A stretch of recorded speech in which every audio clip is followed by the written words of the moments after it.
What's going on, guys? Dave Hyman, aka Dynasty Dorks. Make sure to hit that like and subscribe button. It really appreciate it. And let's get into some mock drafts. We did some mock drafts. One super flex, one quarterback at the conclusion of the NFL draft. Draft is almost over, and let's just get straight to it. So 101 is Marvin Harrison Jr. I don't think anything has changed the entire offseason. Malik Neighbors stays at 2. Giant situation is not great, but it's a great talent. You don't give up on great talent, and the situation hopefully improves. Rome Odunze at 3. He's in a crowded situation, but it should not be that crowded for long. Keenan Allen's not going to be there for too long, and he's another one of these great players that a lot of people said he'd be the number one in any other class. It just happened to be a really, really loaded class.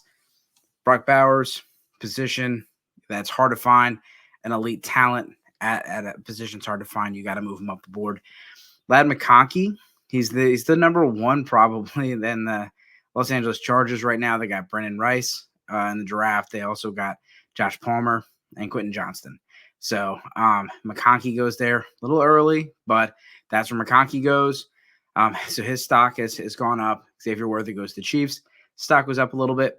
Jonathan Brooks. And so I did this pick, and I put him up a little higher. I know that people probably would have took Brian Thomas Jr. over him. For me, it just comes down to position scarcity. This is the clear-cut RB1 in the class. Nobody's even close. And I'm going to go take the running back, whether I trade him, whether I use him as an asset or just keep him. I feel like Jonathan Brooks is clear-cut number one. You have to move him up the board. Brian Thomas Jr. went Jags, great pick, and I think you're really going to like him there. 108, Keon Coleman. He went to Dallas, not Dallas. He went to Buffalo, and Josh Allen really wanted him there. And this is it's a polarizing player. So you kind of, because of the situation, have to move him up the board. But he's also a player that, we don't know what he's going to do in the NFL based on some of the metrics. I mean, you look at the 40 time, you look at his separation. He just doesn't create a lot of separation. He's not a natural one, a natural wide receiver one, more of a Mike Williams type of receiver than a Keenan Allen type. And so definitely not a Stephon Diggs type. Ricky Pearsall, I think he shocked a lot of people. I was a huge Ricky Pearsall fan, but I didn't know that Kyle Shanahan was a bigger Ricky Pearsall fan. This could mean Deebo Samuel or Brandon Ayuk are no longer going to be on the team this year. It also could mean that maybe they make a move next year, but they know they got to pay Brock Purdy soon. They got some other big contracts coming up, and Ricky Pearsall, he's not just a slot guy. He played inside, which a lot of these players do. McConkey played inside a lot. Neighbors played inside a lot. It's just that's how the NCAA is. You take your best and you put it on their second or third best. You put them in the slot where it's really hard to jam them, and that's what they do. But he did play a bunch of slots on the outside, and he was able to win both outside and inside, man and zone. And obviously, NFL likes him going that high. You got A.D. Mitchell. He slid a little bit, but he goes to a good situation. He's probably the second or third on the depth chart. So I don't know if it's a great situation for Mitchell. He's a good player. But, you have Anthony Richardson, a rookie that doesn't have a huge passing profile, and he already has to, support Michael Pittman and Josh Downs. You have Trey Benson right there at the 112. So you can see, it's the board gets pretty dicey at that 7-8 spot. And so if you're going to make a move, you probably want to trade inside that spot, or I'm probably trading out. I'd rather 2 bites at the apple, at the second round, beginning of the second round, than take one of these guys at the end of the first, or get a second and a future second. Jermaine Burton, 201. Jermaine Burton is, he's another polarizing player. Attitude problems. He slapped a fan during when they stormed the field. He kicked a player during the same game.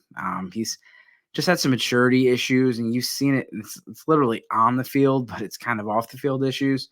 But the talent's undeniable. He's one of the most talented, one of the most one of the big play guys from this class, and he goes to a fantastic situation. He could squeeze his way into the first round of your drafts. Jalen Pokus, New England, very good draft capital, and a team that really doesn't have a true number one. So he could fall into some volume there. You just don't know when it's going to be Drake May, how long it's going to be Jacoby Brissett. Roman Wilson, I love this pick. This is a perfect pick. They're obviously not going to get Tyler Boyd. They get a similar player, Roman Wilson, and Roman Wilson goes in there, pairs up with Pickens. I think this is it's a really nice fit. Troy Franklin, the draft capital stinks. The landing spot is great. Not only does he pair up with Bo Nix, but he goes to a team that could be moving on from Cortland Sutton, already moved on from Jerry Jeudy. Tim Patrick's coming off of 2 years of significant injuries. I mean, this guy could move into a high prominent role on this team very quickly. And the connection with Bo Nix gives him a leg up on the other guys. Javon Baker, another guy that could move up pretty quickly because of the depth chart. I mean, if you look at some of these teams and a guy's second or third round pick, but there's no one else there that was a first round pick. And so he could go in there and be the dude. Blake Corum goes to Rams. I think this really hurts Kyron Williams. Kyron Williams will obviously still be the incumbent starter, but Corum is, he's a very similar player, and he's probably a little better as far as, his metrics and things like that. But you'll see they'll probably eat into each other's work a little bit. And, I don't love it for Kyron or Corum. Now they both have to coexist. Xavier Leggett, he ended up going to the first round, which is, first round draft capital is key. Another one of those positions where he's probably the third on the depth chart. With Adam Thielen and Deontay Johnson, he offers a totally different skill set. And, it's kind of a little similar to Jonathan Mingo, their pick next year. But when Thielen gets out of there, this guy could be in for a lot of targets. You're not going to see him go early because the short-term value just isn't there. It's not a good offense. Bryce Young still got a lot of work to do. And again, he's buried behind two target hogs in Thielen and Johnson. Devontae Walker goes to Baltimore. Rashad Bateman is there. Zay Flowers and Odell Beckham's not coming back. So he falls in a very nice position. Malachi Corley, they were looking for another guy. We, talked about Rome Odunze or Malik Neighbors or them going up and getting a receiver in the first, end up going tackle in the first, taking a receiver later. I think Corley falls into a fantastic spot. You see him a lot. I heard comparisons to like Golden Tate, Deebo Samuel, those kind of, and we saw what Randall Cobb did when he was with Aaron Rodgers. So I think he's going to be pretty productive. I think Corley is too low. I think I would take Corley, probably closer to 202, 204. I think it's a very, very good spot for him for early production. And of course, we'll see what the future looks like because we don't know how long Rodgers is going to be there. Jatavian Sanders, Carolina, again, getting pass catchers for Bryce. He walks in, he's starter right away. So not the best draft capital, but I like the spot. Braylon Allen, sucks, man. If you were a Braylon Allen fan, this was not a good draft. But it is what it is. Brennan Rice, 212. So let's recap it. The first round was Harrison, Jr., Neighbors. We have Rome Odunze, Brock Bowers, that's your top four. Then you have Lad McConkey, Xavier Worthy, Jonathan Brooks, and Brian Thomas Jr. That's 105 through 108. Keon Coleman, 109. Ricky Pearsall, 110. Adonai Mitchell, 111. Trey Benson, 112. Then you have Trey Burton, Jalen Polk, Roman Wilson, Troy Franklin to start the second. 205 is Javon Baker. Then you have Blake Corum, Xavier Leggett, Devontae Walker, Malachi Corley, Jatavian Sanders, and Braylon Allen, with Brendan Rice finishing up 212. He was picked kind of as the draft was going to the Chargers. That's a little rich, but again, this is one quarterback. You have Ben Sinnott goes to Washington. Love that pick. I think he's a great value at 301. He could compete with Zach Ertz to be the guy this year. A lot of people had him as their tight end 1, tight end 2. Derek Brown has him as tight end 2. I have him as tight end 3. Jalen Wright did not get the spot we all wanted. Went to 4th round to Miami. Interesting play, but might be more of a rotational player, which stinks because, we saw the talent, we saw the speed, and we hoped that he would get a spot like the Cowboys or Giants or Chargers or somewhere where he could get more of the bulk, and he's not. Marshawn Lloyd, another guy that got buried behind Josh Jacobs, 303. Audric Estime goes to the Denver Broncos, and he gets paired up with Javonte Williams. Bucky Irving goes to Tampa Bay. So 301, Ben Sinnott, Jalen Wright, 302, Marshawn Lloyd, 303, Audric Estime, 304, Bucky Irving, 305, Will Shipley, 306. All those guys are, behind pretty solid dynasty running backs. Kamani Vidal, he goes to the Chargers. And so I really like this spot. I know the draft capital sucks, but he's behind Gus Edwards and J.K. Dobbins.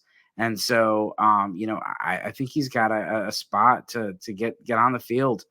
We don't know if Dobbins is even going to be ready to go to start the season coming off the Achilles, and how he's going to come, how he's going to play after that injury. So I like Kamani Vidal there from Troy. Ray Davis went to Buffalo. You have Jalen McMillan, Tampa Bay. Malik Washington went to Miami. I like the spot, but again, he's, Tyreek Hill's such a hog that it's really hard. But I think it's a really nice fit there. His run and catch ability, the Deebo Samuel type of play, pairs up really nice with those speedsters.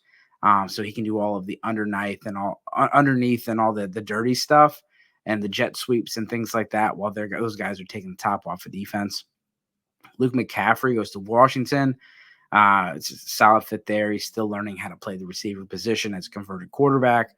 Jamari Thrash, they are going to pass the ball in Cleveland a lot more this year. It's very evident. They went and got Jerry Jeudy. Last year, they got Cedric Tillman. Last year, they got Elijah Moore. They got Amari Cooper. They got now Jamari Thrash. They're going to throw the ball a lot more and do a lot more 11 personnel than 12 personnel based on the moves they've made. Dylan Labe, he went to the Las Vegas Raiders.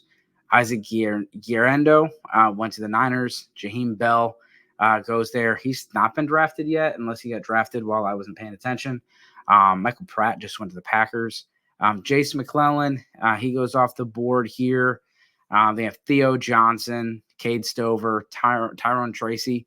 I took Tracy. I think that is him and Theo Johnson.